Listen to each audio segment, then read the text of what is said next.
I was home alone for the weekend. My parents had left for a business trip, leaving me with everything I needed, a fully stocked fridge, some cash, and an endless list of precautions. I was 17, old enough to take care of myself, but not old enough to ignore the slight unease that came with being alone in a big, isolated house. Our house was on the outskirts of town, surrounded by a large yard and thick woods.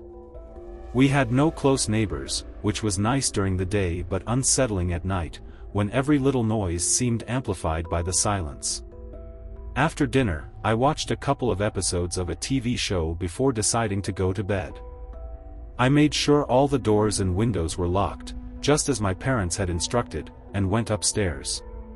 The bed was comfortable, and despite the eerie quietness of the house, I eventually fell asleep. I woke up suddenly in the middle of the night. Something had startled me, but I wasn't sure what. I lay still in bed, my ears straining in the darkness.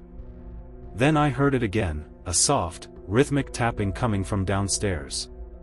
My heartbeat quickened. Maybe it was just the wind, or maybe my imagination was playing tricks on me. But then I heard a different sound, the creak of the kitchen door. Someone was inside the house.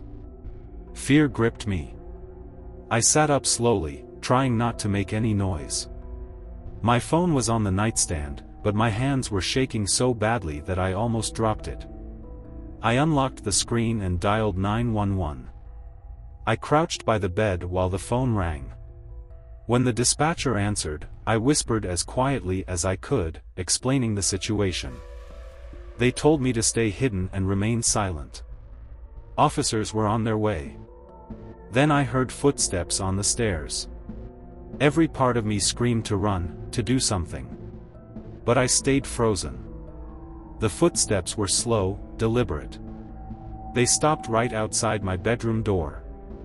I held my breath, my entire body rigid with terror. The doorknob turned with a faint click. I squeezed my eyes shut, willing myself to disappear. But the door didn't open. Someone had tried it, but it was locked.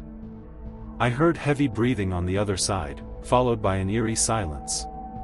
Then, suddenly, the sound of hurried footsteps retreating, followed by the slam of a door. I stayed still for what felt like an eternity until I finally heard the distant wail of police sirens. I jumped up and ran to the window.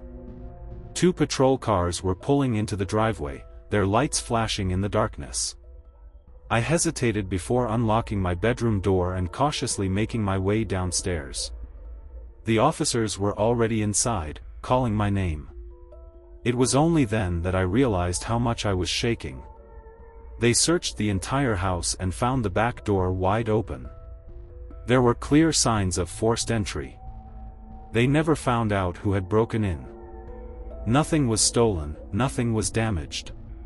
But the thought of someone being inside while I slept still haunts me. From that night on, I've never slept without locking my bedroom door. Every night, I double-check every lock in the house. Sometimes, I still hear that tapping sound in the middle of the night, like an echo of that intruder who once stood just beyond my door. Every creak, every rustle makes me jump. And sometimes, I wonder, what if that night, my bedroom door hadn't been locked? What would have happened if the intruder had managed to get in? Maybe I could have defended myself, maybe not. But I never want to find out. Now I have an alarm system, security cameras, and a dog that sleeps at the foot of my bed. But the fear never truly left me.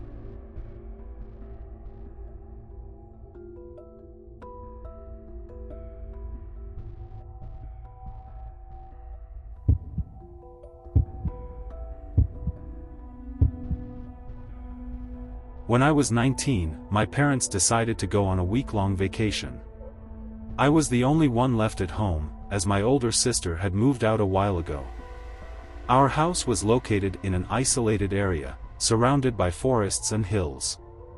The road that led to our property was dirt, long, and rarely used. The nearest town was small, with very few inhabitants, and the houses were far apart. Most of the people knew each other, but there was rarely any life around. I enjoyed the tranquility of the area, but that sense of solitude began to change when my parents left. The first few days were calm. I would wake up late, cook something, and spend my time reading, watching TV shows, or simply enjoying the peace. There was nothing to worry about. However, starting on the third day, things began to take a strange turn. That evening, while preparing dinner, I heard a knock on the door.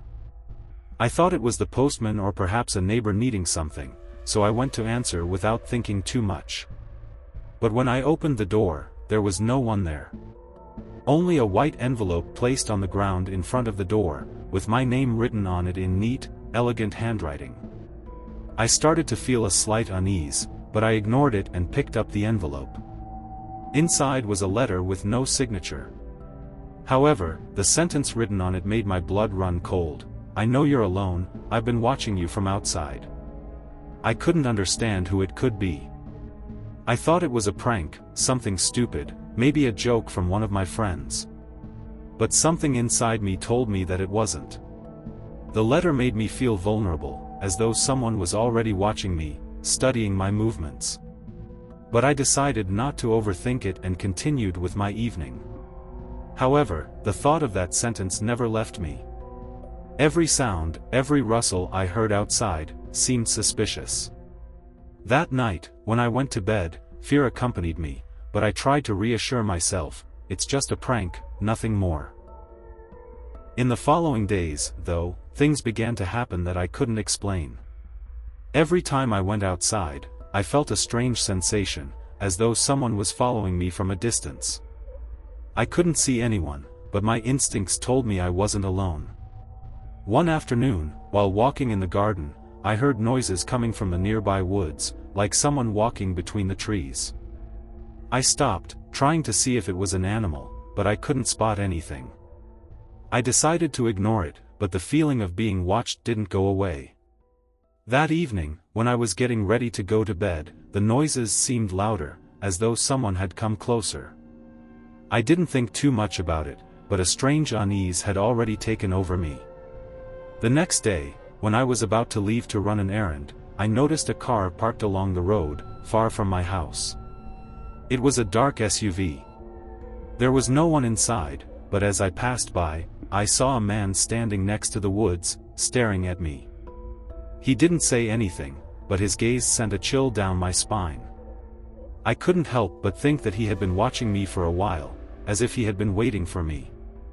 He didn't greet me, didn't gesture. He just looked at me, without blinking. I felt trapped, as though I were in a nightmare I couldn't wake up from. I ran back inside and closed the door behind me. My heart was pounding. That night, I couldn't sleep. Every little noise made me jump. The wind hitting the windows, the sound of the trees creaking. Everything seemed eerie. Fear was creeping in, and every time I looked outside the window, I thought I saw something moving between the trees. Someone, always there, watching me. The next morning, I found another note. This time, however, there was a photo of me taken while I was walking in the garden. Under the photo, it said, "Don't think you're safe. I'm closer than you think." My mind began to unravel. Who was this person? Why were they doing this to me? I had no idea, but terror was overwhelming me. That night, though, the fear became unbearable. I heard those footsteps in the garden again, followed by the voice whispering my name, "Kate, I'm watching you." The next day, I decided not to leave the house, but occasionally I ventured out to see if I could find any clues, anything that would help me understand who this person was. But every time I looked outside, the feeling of being watched grew stronger. One night, when I was about to leave for work, I heard that voice again, coming from the shadows, "Kate, I've been watching you from a distance. You can't escape." I couldn't take it anymore. I had to do something. I decided to call the police and file a report. This time, however, the police began to take it more seriously. The days passed, and my fear grew stronger. Every noise made me jump. Every step seemed like someone was following me. Eventually, one night, when I was about to go to bed, I heard something very close, footsteps right outside the door. I didn't have the courage to open it, but I could feel that someone was there, ready to enter. I couldn't take it anymore. I called my parents, told them everything, and decided to leave the house. I stayed with a friend for a few days until my parents returned. Even though I was back at home, the thought that the man was still out there, hidden in the shadows, never left me. I could never look at my house the same way again. The nightmare never ended. I felt like someone was always there, waiting for me. Sometimes, when I came home, it felt like he was there, waiting for me. I could never feel safe again.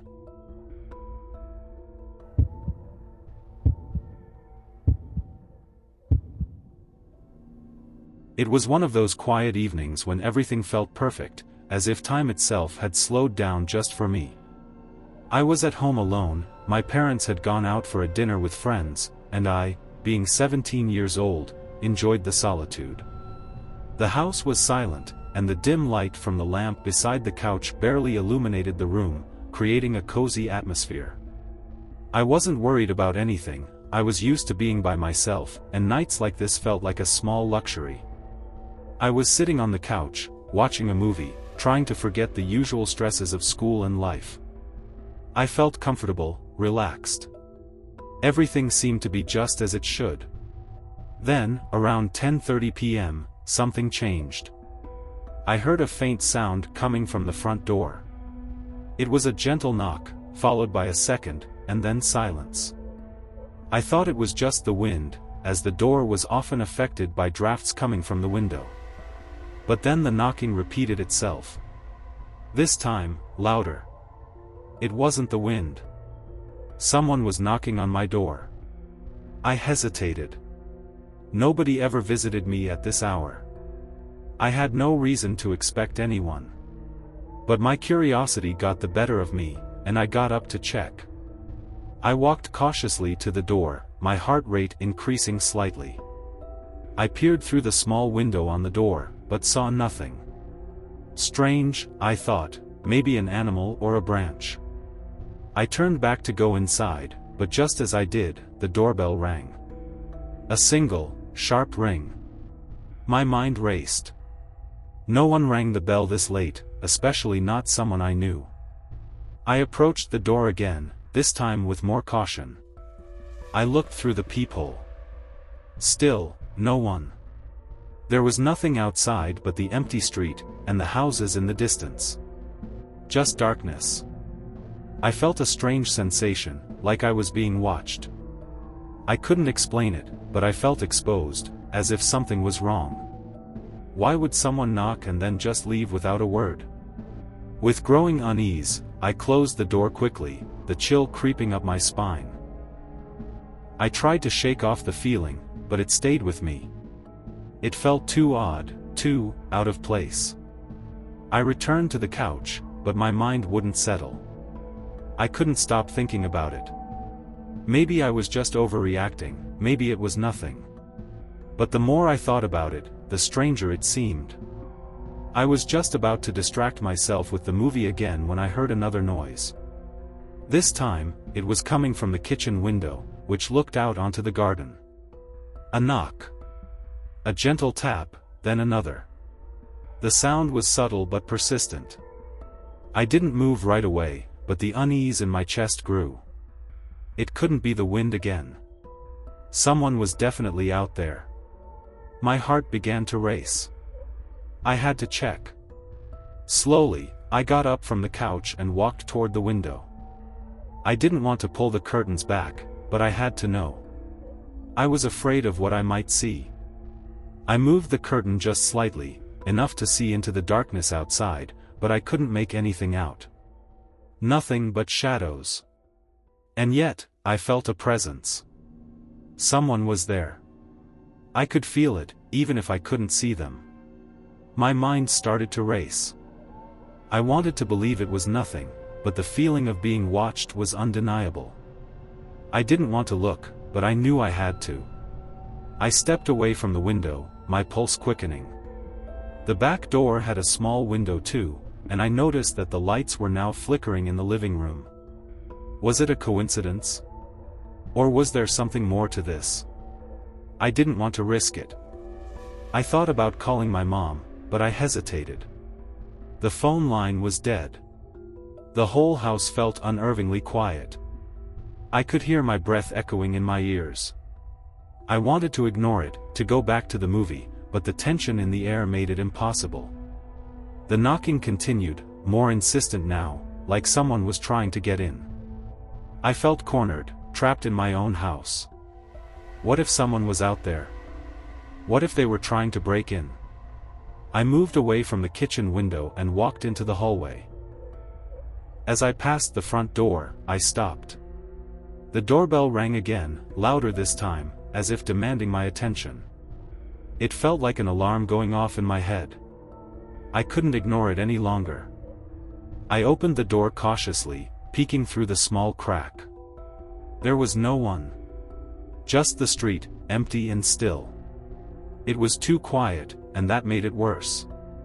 As I stepped outside onto the porch, I felt an overwhelming sense of dread wash over me. The darkness seemed thicker than usual, as if it was closing in. I scanned the yard, the street, the shadows, but saw nothing. I turned back toward the door, but before I could reach it, I heard a noise behind me. A soft shuffle. I whipped around, but there was nothing there. Just the night. But something was off. I could feel it in the pit of my stomach. Every instinct told me to get inside, lock the door, and wait for my parents to come home. Then, the door opened. Without warning, it creaked open on its own. I was sure I had locked it. My heart stopped for a moment. The darkness seemed to stretch, and I stood frozen. I didn't know what to do. I wanted to run, to hide, but I couldn't move. The door opened wider, as if inviting me in. I heard a faint sigh, a breath, almost too soft to hear. It seemed to come from the hallway, from behind the door. I didn't dare step inside. I wanted to close the door, but something was holding me back. I had the strangest feeling that if I stepped inside, something terrible would happen. Suddenly, I heard a sound, a knock, louder now, coming from the back door. It sounded urgent, frantic. I couldn't take it anymore. I shut the door as quickly as I could, locking it and securing all the windows. The silence that followed was deafening. I stayed there, sitting on the floor, waiting for something to happen. The minutes dragged on, and all I could hear was my own heartbeat. My phone remained dead, the line silent. I didn't know what was happening, but I knew I wasn't alone. Something was in the house, or had been. I spent the night in a constant state of fear, never letting my guard down. When my parents finally came home, I tried to tell them what happened. But they only shrugged it off, dismissing it as my imagination. Maybe it was. Maybe I was just overthinking things. But deep down, I knew I wasn't alone that night. And every time I'm home alone now, I still hear the sound of knocking at the door. A sound I can never forget.